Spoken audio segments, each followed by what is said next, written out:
যারা এই ঘটনাগুলোর সাথে জড়িত ছিল বিগত সময়ে তারা সকলেই তো আসলে দেশ ছেড়ে পালায়নি। আমি যেমনটা কিছুক্ষণ আগে বলছিলাম, অনেকে এখনো কর্মরত রয়েছেন বা দেশে যারা রয়েছেন। তো সেই ক্ষেত্রে যে আমরা যে বলছি 5ই আগস্টের পরে আসলে দেশ স্বাধীন হয়েছে, স্বৈরাচার মুক্ত হয়েছে, সেই অর্থে কি আসলেই পুরোপুরি কি আমরা স্বৈরাচার মুক্ত হয়েছি কিনা বা স্বাধীন হয়েছে কিনা? পুরোপুরি তো বলার সময় আসেনি। আমরা যাদেরকে আমরা গ্রেপ্তার করতে পেরেছি, যাদের বিচার এখন চলছে, সেগুলো একটা পর্যায়ে আছে। অনেকে পালিয়ে গেছে, সেগুলো আরেকটা পর্যায়ে আছে। এর বাইরেও যাদের বিরুদ্ধে এখন পর্যন্ত সরাসরি চার্জশিট বা অভিযোগপত্র দাখিল হয়নি, অথচ তাদের বিরুদ্ধে অপরাধের বিশ্বাসযোগ্য প্রমাণ আছে, সেগুলো একটা থ্রেট হতে পারে। কিন্তু সেগুলোকে আমরা এই মিনিমাইজ করার জন্য যা যা করার সেটা আমরা করছি। সরকারের ব্যর্থতার ব্যাপারে এটা চিফ প্রসিকিউটর হিসেবে আমি বলতে পারবো না। আচ্ছা, আমি বর্ণনা দিচ্ছিলাম আয়নাঘরগুলোর। আপনি যেটা বলছিলেন যে আয়নাঘরগুলোকে 5ই আগস্টের পরবর্তী সময় বিশেষ করে টিএফআই সেল, র্যাবের যেটা এবং জেআইসি, দুটো জায়গাতেই আলামত নষ্ট করা হয়েছে। যেটা করা হয়েছে, যেমন 3 ফিট বাই 10 ফিট বা 3 ফিট বাই 7 ফিট একটা সেল ছিল, সেটার মাঝখানের দেয়ালটা ভেঙে দেওয়া হয়েছে যাতে মনে হয় অনেক স্পেশাস, কিন্তু সেই মাঝখানে যে একটা দেয়াল ছিল সেই চিহ্ন কিন্তু রয়ে গেছে। এরপরে ভিকটিমরা বলেছে যে এখানে এই দেয়াল ছিল, বা আমরা দেখেছি। ব্যারিস্টার আরমানকে যেখানে রাখা হয়েছিল সেই রুমটাকে বাইরে থেকে দেয়াল তুলে দরজা এবং একটা কাউন্টারের মতো একটা জানালা ছিল যেখান দিয়ে কথাবার্তা বলতো, ওখানে গ্রিল লাগানো ছিল। তো এই কাজগুলো কে বা কারা করেছে, যারা করেছে সেগুলো প্রমাণ। এবং 5ই আগস্টের পরে এই কাজ করা সম্ভব হলো কিভাবে? বা 5ই আগস্টের পরে সরকার এই গুম কমিশন গঠন করা বা বিচার শুরু করতে কিন্তু বেশ খানিকটা সময় লেগেছে, এবং তদন্তের প্রথম দিনই তো আপনি সব তথ্য পাননি। এগুলো তো আমাদেরকে বন্দীদের বর্ণনা শুনে শুনে আন্দাজ করতে হয়েছে যে এই বন্দিশালাটা কোথায় হতে পারে।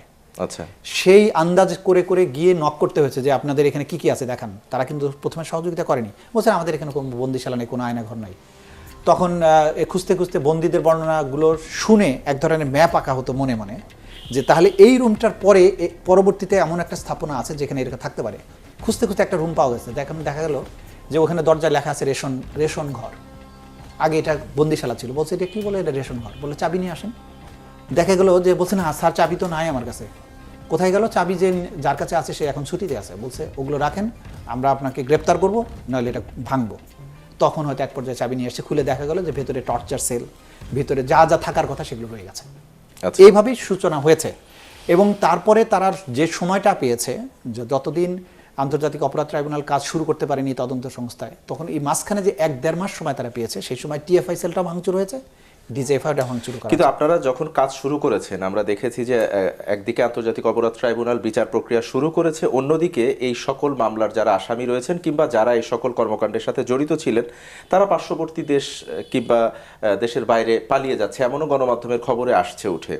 এবং আমরা এটাও দেখেছি যে তারা পালিয়ে যাবার পর তাদের যে বিদেশ গমনে নিষেধাজ্ঞা দেওয়া হচ্ছে বা তাদের অ্যাকাউন্ট ফ্রিজ করা হচ্ছে, এই বিষয়টা অত্যন্ত দুঃখজনক।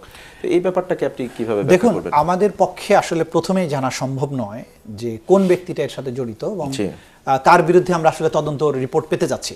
সুতরাং এই ফাঁকে যদি কেউ পালিয়ে যায়, এবং আমি আবারও বলছি যে আমরা একটা ধ্বংসপ্রাপ্ত রাষ্ট্র কাঠামো পেয়েছিলাম, এটা একটা কোনো প্রতিষ্ঠিত রাষ্ট্র কাঠামো নয়।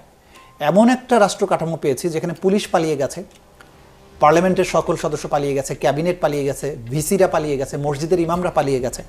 সুতরাং এই কাঠামোর মধ্যে অপরাধীরা যে 15 বছর ধরে যারা ক্ষমতার কেন্দ্রবিন্দুতে থেকে অপরাধগুলো করেছে,